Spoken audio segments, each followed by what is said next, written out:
Personne n'a jamais vu Dieu. Le Fils unique qui est dans le sein du Père, lui, l'a fait connaître. Jean 1, 18. Doutez-vous de l'existence de Dieu parce que vous estimez qu'aucun témoignage ne l'atteste. Déjà, l'univers raconte la gloire de Dieu. La Bible la met aussi en évidence par des faits reconnus et authentifiés. 700 ans avant la naissance de Jésus, le prophète Ésaïe annonçait que Dieu donnerait un signe à son peuple.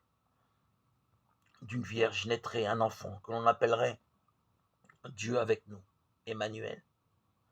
Et cet homme Jésus mourrait pour expier les péchés de son peuple.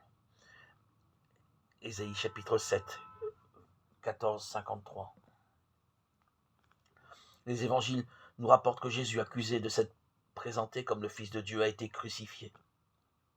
Durant sa vie, de nombreux témoins ont déclaré qu'il avait fait des miracles, guéri des malades, marché sur l'eau, ressuscité des morts. Fait plus extraordinaire, crucifié, Jésus meurt volontairement, remettant son esprit à Dieu. Un officier romain témoin de sa mort déclare « Véritablement, celui-ci était le Fils de Dieu » Matthieu 27, 55. Il ne se trompait pas. Jésus avait dit à cause de ceci le Père même, c'est que moi je laisse ma vie enfin, afin que je la reprenne.